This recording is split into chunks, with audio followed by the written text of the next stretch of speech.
Good day, Crime Talk aficionados. This is Scott Reisch of Crime Talk.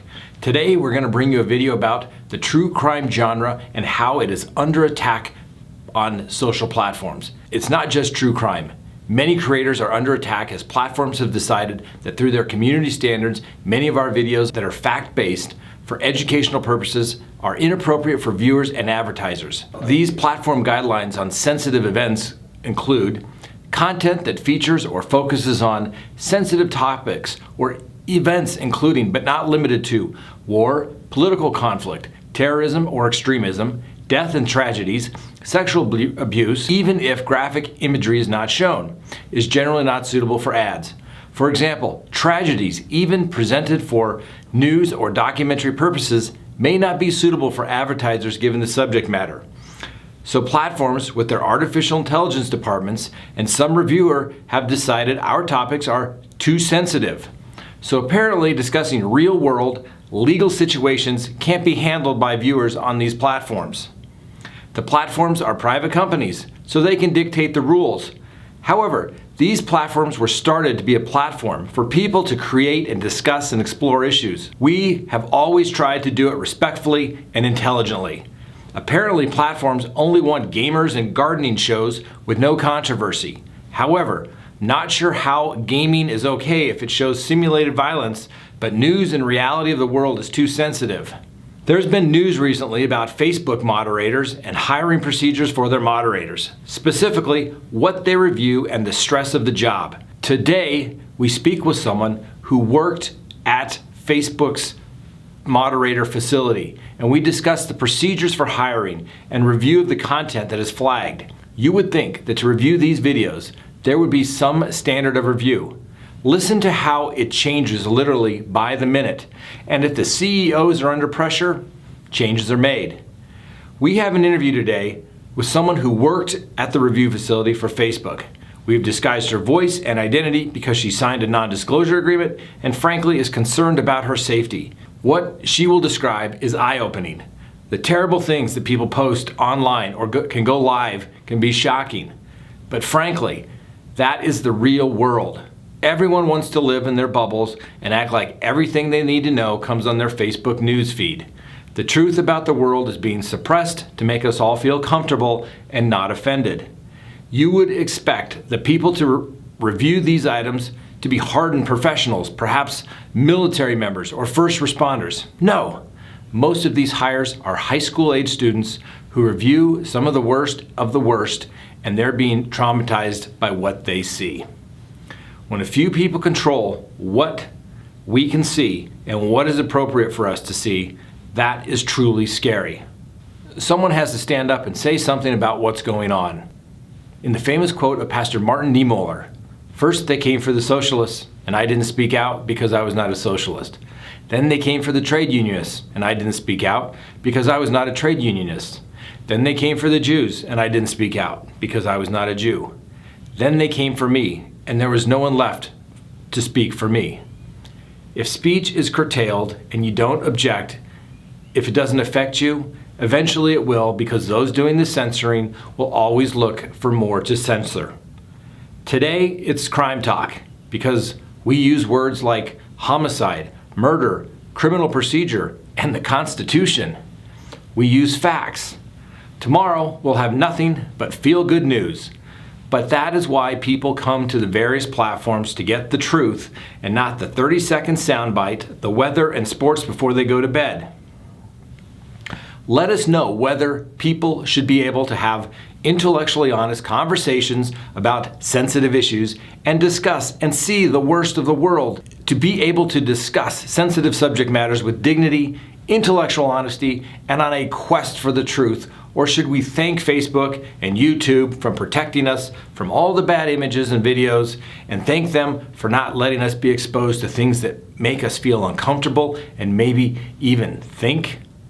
Let us know, leave a comment. Would appreciate if you would subscribe to our channel, hit the like button if you like the video.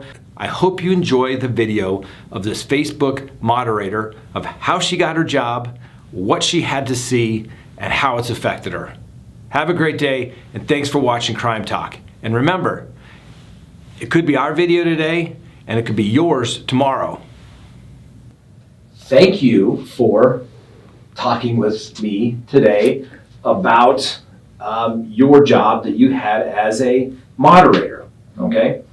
Why don't you just explain to everyone out there, what is a moderator? Well, we started off as video analysts because at first it was just videos, but then as the account grew, it became a moderator, which means we take in all posts varying from comments, shared posts, videos, pictures, um, just about anything you could possibly imagine that you could hit that flag button for.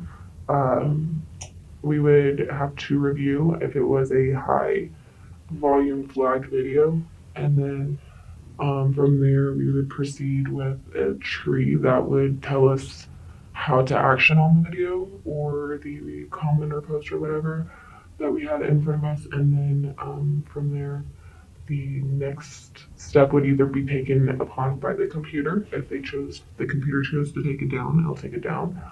If it's something we have to escalate, we'll escalate to a person who would then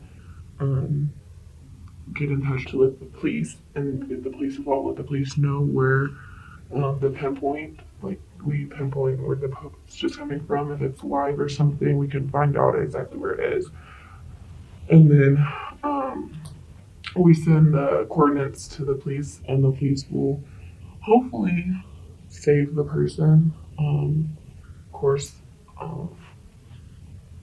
doesn't happen very often because they're already in the process of taking action. So we have to sit there and watch the video until we see something that we felt is against the thing to then escalate, and then that person has to let the authority know. How is it that you came to work for, what led you to either seek this job? Did you seek it out? Did it find you, or just random? Yeah, it was just that found me. I'm a very happy, vibrant person, I guess, and so I was working at a hotel, and I'm very nice to the customers, the guests that come in, and one of those guests being the head lady over the account, and she just kind of really enjoyed the personality that I, gave off to her, and it attracted her to me. So she offered me a job there for this, because they were hiring, I think at the time, 1,500 people, when they were hiring me, and so when she told me about it, she's like, "Oh, it's just video analyst," and I was like, "Oh, well, I hadn't really gotten into IT or anything like that yet at that point." So I was like, "Okay, well, I don't know about that." And she's like, "Well, it pays $15 an hour," and at the time I was only getting paid $8.50. So I was like, "Okay." So you did it for the money? Yeah. And then because I didn't know what the job entailed. You know what I'm saying? Because it is so secure and top secret, you're not allowed to know exactly what the job is until you get in there and you sign all your waivers, and then they tell you, okay, this is what you're gonna see, and this is what you're actually doing. You're being a video analyst, and you're gonna be watching things all over the world, and you'll have to decide if it's something that needs to be taken down. What words did the trainers tell you to prepare you? Disgusting, repelling, awful, horrendous, sickening, ridiculous, uncalled for, shameful, saddened, depressing. Did what you see absolutely fit that description? Without a doubt, if not more. So how long were you actually in training, so to speak, as far as this is what you're going to see, here's how you decide what you're going to do? How long did that take? You started becoming a video analyst. I believe training was 2 weeks long. Okay. Training wasn't long. And that's kind of what harmed a lot of people, because we got a glimpse of what we were going into, but we didn't understand until you really got on the floor. Which I also, yes and no. I mean, that I did because I listened to what people were saying.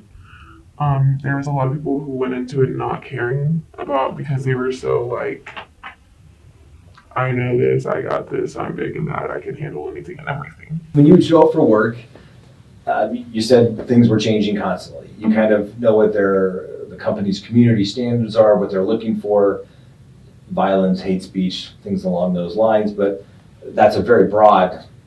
It was so broad. And then they kept changing the details underneath because of the heat that the owner of the social media companies was taking on. So anytime he or she, whoever was owning the companies, were taking on heat from things being taken down, the rules would be changed. If the companies took it down, they were perceived as suppressing speech. Mm-hmm. If they didn't take it down, they were perceived as supporting hate. Yeah. Or other disturbing things. Exactly. I don't want to put words in your mouth, but is it more of a, we'll be equally harsh for both sides so that it appears that we're being fair? Yeah, I think that's really basically what it is. It comes down to the fact that they're just going to constantly keep changing it back and forth, probably every 30 minutes, just for the fact of like fairness. And you said it was constantly changing. You'd be briefed at the morning of the day saying, these were the changes from the last time your shift started.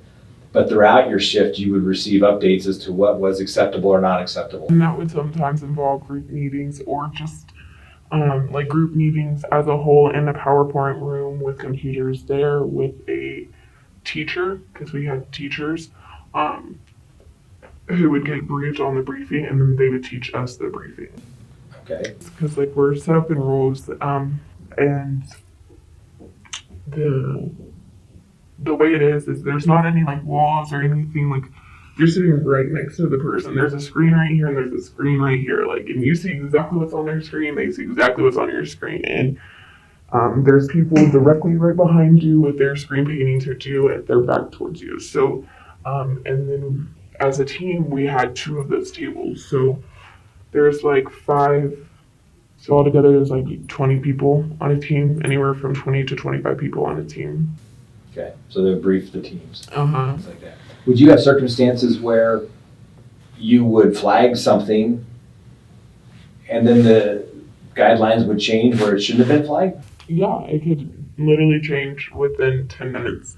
And that would be partially 50, it's 50-50. 50 because the briefing just came in late and we get knocked for it and it's just unfair. Like the environment's very unfair. But the other 50 would be because it was such a high flagged video or post, meaning like it was flagged by hundreds and hundreds of people.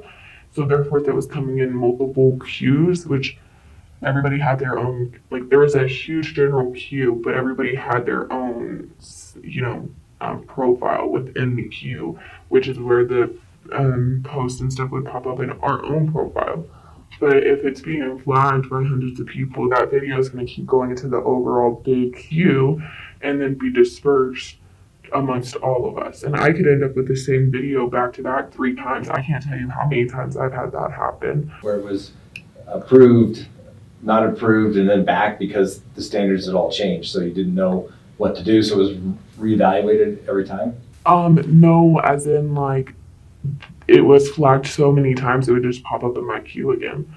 And so, cause like they just pop up at random. We just go and we sit in this queue and we wait until things start happening on our computer. We just sit there and stare at a computer all day. We're not allowed to have anything either. No papers, because it's very a secure thing. Hence all the papers you have to sign before working.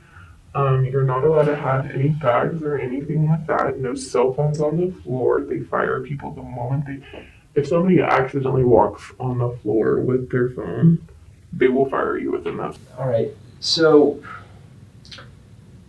how long was your shift normally? The normal regular shift is 8 hours because it is a full-time job. They don't offer part-time. So 8 hours of watching what's been deemed as flagged videos And some could be flagged because somebody's jealous of that particular site, and they're gonna say it's a disturbing video because they don't like them. They want them to. Yeah, they just want to be envious and hateful.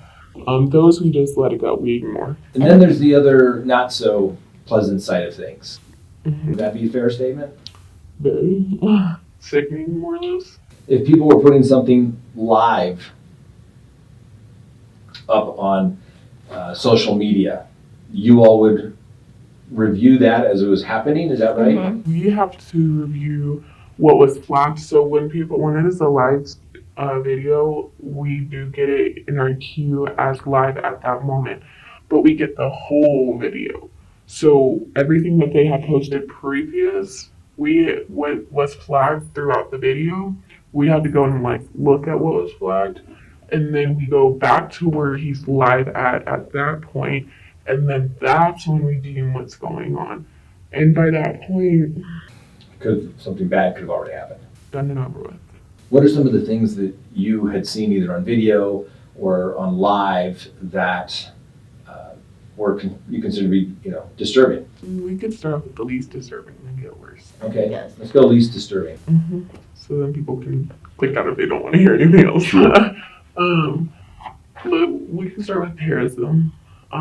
Terrorism was whatever you want to call it, was a huge thing.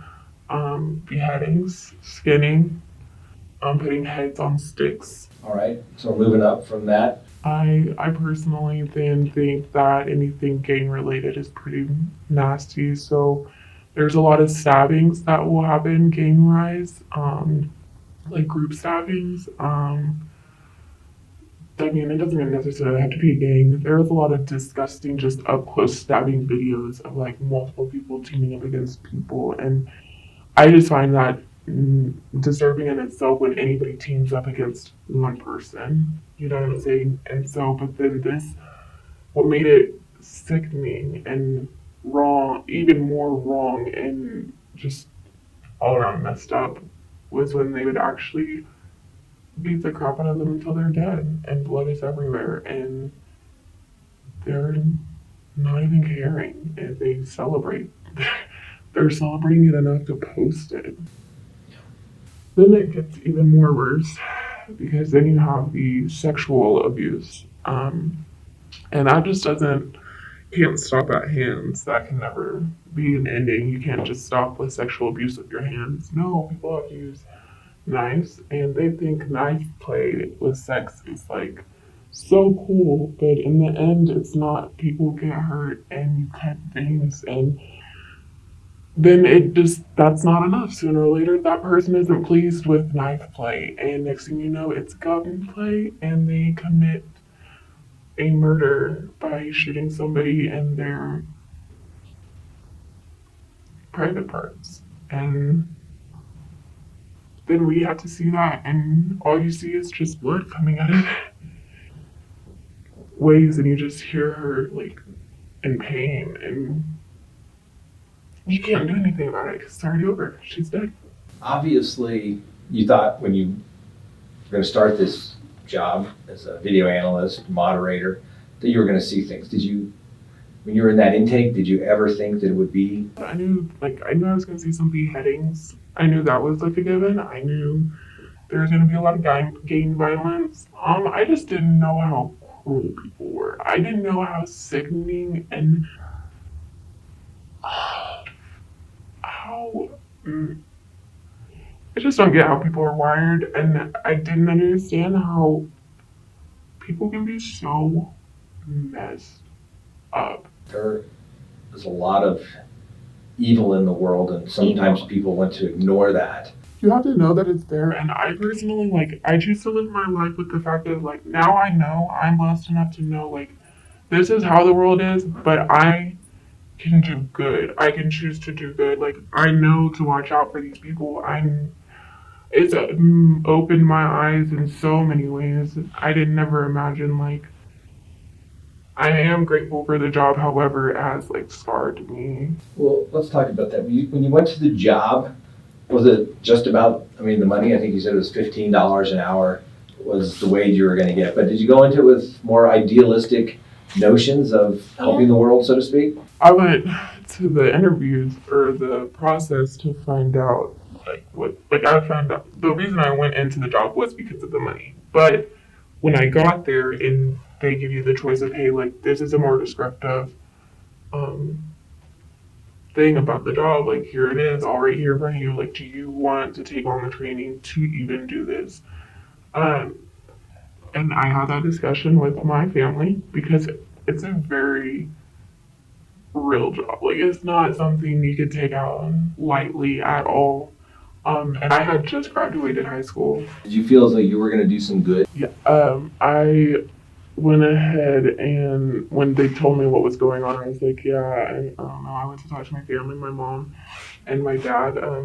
Know that I'm not very, I can get disturbed very easily. I couldn't watch a lot of horror movies because of that, and so they were very cautious about this, and they were not wanting me to take the job at all, to be honest with you. My family was concerned for... To the point where my parents even, they would pay for my own counseling, because they just didn't. They were so scared that something would happen to me, or I would get extra depressed or something because of it. Did you get depressed or down because of what you saw at work? It did depress me, but then that was there at work. I don't know. I'm very mature, so I was able to mature to the fact of this is work and this is home. Okay, so you were able to turn it off. And I guess it's not necessarily to do with maturity, but just the mental strength, I guess, is really what it was. I had enough mental strength to know you can't live your life based on what you're seeing at work. You can proceed with caution in your life, but you can't live your life thinking constantly about what you saw at work and fear, You said counseling they offered. There were actual counselors at this company if people needed it? There would be 2 throughout the day, at least. There's always 2 on staff, is basically, because it's a 24-hour job, so there was counselors all the time. How did watching these videos affect you, and what did your coworkers say about how the videos, watching them, affected them? That kind of goes back to another reason why, I said, why I really did it was I never really got to say that, but I guess mostly because I wanted to take down the negativity, so I got into it to bring positive, so that part is basically the overall center of it. I wanted to bring joy To the world? to the world, to these people. If I take this down, they will be more innocent. They'll understand hey, this isn't okay, or they wouldn't necessarily understand this isn't okay because they wouldn't have seen it, but God, there are so many kids on Facebook and on Instagram and YouTube and Snapchat, and all of those things can be flagged on any of those websites, and the things that people are just posting out there for a 10-year-old, my little sister or my little brother to see, I can't handle that. I don't want them seeing that, let alone in 10, 20 years when I have a kid. I swear to God, if my kid ever saw something like that, if I found out whoever showed my kid that, they would be in no way. So do you think you did some good? I brought a lot of happiness to the people within the work environment, and I guess that was another thing that, like I said, happiness is just key to me. I like bringing joy to people, so this job is a very hard, depressing job, and so we do have wellness as the therapists, the coaches, the counselors. We also had wellness parties to have breaks to just try to bring joy into our environment, and I love doing that so much. I would go around and see people and stop and say hi and hand out candy and things like that, and I don't know. That was probably by far the best part of my job, was actually getting to bring joy to the people that I could see are really being affected. You know what I'm saying? And these are people who I can see that are being affected. Think of the people who are not, I can't see, but are watching these exact videos that we're watching, I can't help that person, but I can help the next person by taking it down now so that they don't have to see it.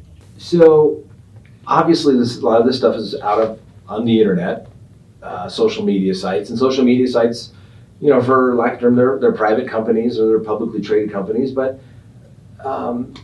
they can limit what anybody puts up or not, and other people in the world say, hey, you're putting this out there, why are you inhibiting any kind of free speech, even hateful speech? Mm-hmm. That kind of goes against what we stand for in America.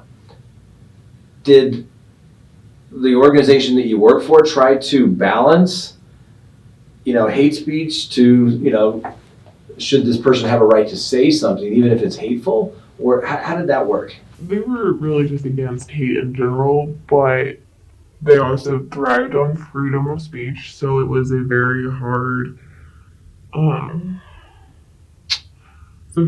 battle for them. And so because of that, they were constantly going back and forth either minutely, like, I feel like whenever the biggest heat is on that moment is when it's going to change, you know what I'm saying? So, like, whatever is causing the most problem at that time, they're going to focus on that. They only put out whatever fire is in their face at that moment. Somebody is airing an opinion, and someone says, wow, that's offensive. I can't imagine somebody would say that. And that's kind of a, politically correct position that, I'm offended because it's not politically correct. Mm-hmm. Would they lean more towards taking that down versus allowing it to stay just because somebody didn't like that opinion? If it was facts, they left it there. Okay. But if it was fact, like, hey, let's look at the facts, let's analyze this, and this is why we should take a policy to whatever, mm-hmm. right? Versus just, it's wrong, and then if you disagree with me, you're a racist or something like that. Basically, and then we'd also have to take down comments like that, like calling people racist just because of like a simple comment or like it doesn't even like a simple post or like not even to do with race. Like they could have had a picture with an African American or an Hispanic, two people of different race taking a picture, and somebody posts like, oh, you're racist, and then that person that posted posted the picture, if they chose to flag it, then it get taken down. Now you said you saw lots of disturbing things. You said, it was terrorism, crime, people recording their crime that they're doing contemporaneously because they're saving it or, for whatever reasons. And you described, I think you said the worst thing was that a woman had been sexually assaulted and then they shot her in various sexual organs and things of that nature. Very disturbing, very graphic to you. We spoke before we started filming and you said that was very traumatic. Even to this day, you became emotional. I had to step away. That was the one and only video where I ever got up from my desk and had to breathe because I felt like I was gonna faint. Like I felt so sick on the inside. And at that point it's really when my whole perspective of the dog changed and I was like, all right, I need to find a different position within this company or I just need to get out of it. Was the company concerned about like PTSD? Someone being, watching this over and over again? This is like things that first responders, police officers, firemen, police detectives, defense attorneys see on a daily basis that, it's just not for some people. They actually did. That's why the counselors were there majority of the time. When they could have a counselor scheduled, there was always one there. But that was it. I mean, that's really all. I mean, they had amazing insurance, which is nice. I do like that. That was very nice. But the coverage did go way more in depth for mental health because they did know that was going to be they knew that was going to be a risk, and they let everybody know taking on that job that it is a risk, that you are going to be scarred mentally, and that's kind of where I come in biased about the whole thing is because when we came into this job, we knew what we were getting into. I don't think you can fully let somebody understand how disturbing the world is without putting them in the job completely. And so, yeah, the training did give us a taste of like, hey, you're going to see some beheadings. I saw some beheadings in training. I saw some gang violence, gang raping things in training to prepare me for the job. However, it wasn't as drastic as some of the things that did pop up on my screen. And seeing one video is a lot different than seeing 8 hours worth of content. Now, you stated that when you started working for this organization, you were 18. Do you think you were a little naive when it came to the world? I was naive to world violence, as in like terrorism, things that are going in and like on in our government that's not okay. Like some people that are in like our government have like some dirty backgrounds that I didn't know about that you find out about. I know you're not supposed to take what you see on the internet 100% serious. I mean, there's so many people that have money, have wealth, have power, that we just kind of like let slide. But there's like hundreds of different reasons we can delete things. And so the fact is how that person that is reviewing it, how opinionated are they on that video? The biases of the person reviewing the video could affect whether it gets flagged or not. A little concerning, which is, I'm assuming, why the company has guidelines, but if you say we're going to take down hate speech, well, one man's hate speech is another man's inspirational speech to the rest of the world, right?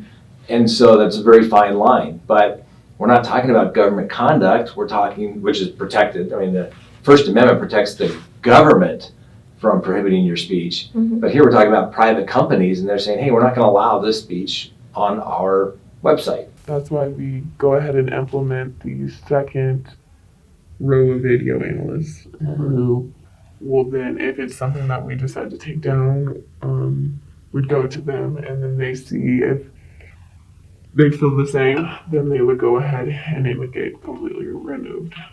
Do these people that upload these videos really think that they're somehow going to get away with it? They did for a while.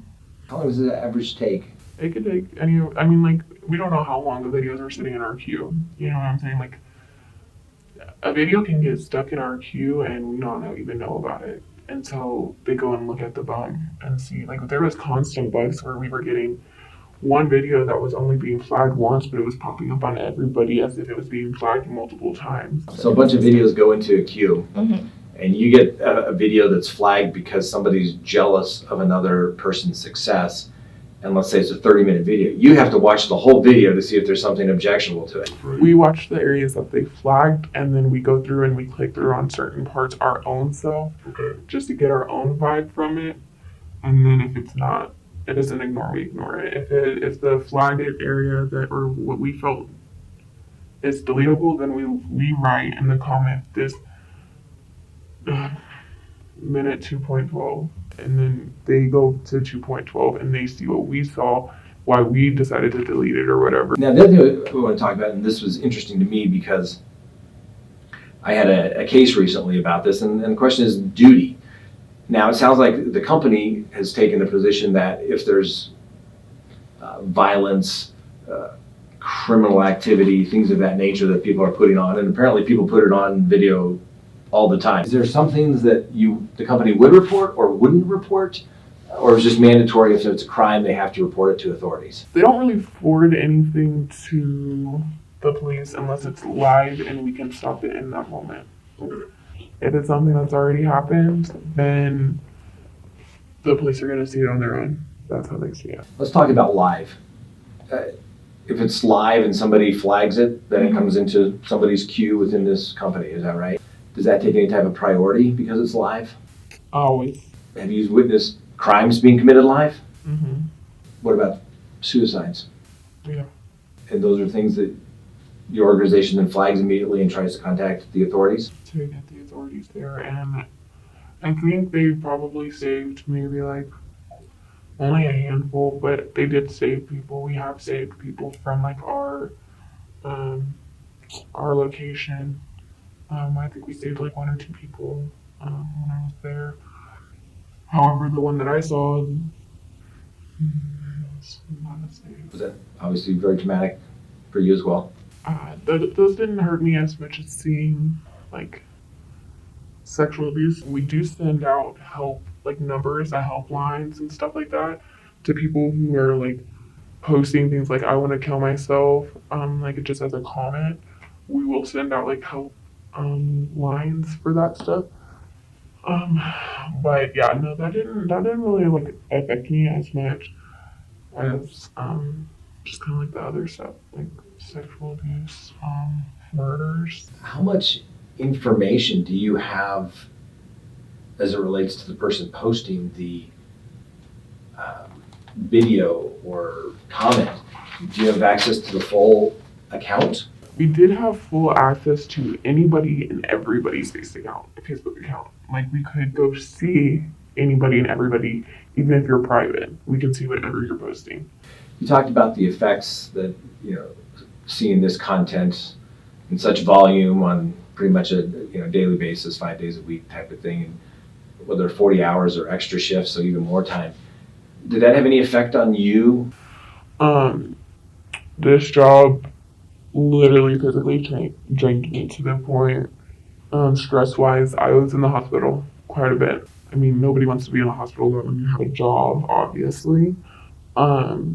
So like I tried to avoid it as much as I could, but I got admitted for a week and a half. And then when they let me go, that's a week and a half, no pay. I live on my own, and at the time I was 18. I'm freaking out. I don't want to mess up my credit. So I get out of the hospital and I don't even have time to recover. I get right back to work and I'm working double shifts to make up for all the days I missed. What about coworkers? What did you learn from other coworkers, how the job affected them as far as stress? How did people deal with the stress? There was alcohol, drugs, partying, drama. Of course, that's everywhere, but like fights, like weekly. We had a hazmat team come in because there was like a huge fight on the stairwells and there was like blood all over. When it came to hiring, they needed a lot of people to do this job just in the sheer volume. Were there any requirements to having this job other than being able to maybe be able to stomach what you see? I don't think so. Oh yeah, pass the drug test. You obviously went in that job because you needed the money. You were young, but you also went into it thinking you could do some good. Did you think that was idealistic, or do you think you accomplished that goal? I feel like I accomplished it to like minimum, like the dry minimum. Like I feel like I at least did take down some videos that I know my sister and brother didn't see, and that's literally all that mattered to me. Like I got to keep some kind of innocence within my family. Anything else you want to tell me about being very interesting? I have to say that I am, no matter what, truly grateful for that job because before it, I was oblivious. I wasn't naive, but I was oblivious. And so it did open my eyes, and I'm grateful for that. It also showed me that corporates are not all like they are meant to be and made out to seem. And society is corrupt, and like there is some corruption in everything, I feel like. And that's, I worked in a corporate at 18, and I got to realize that that's not something I want. And so I'm grateful for that. We have to learn a lot at a young age, and nobody else has had the opportunity like I did.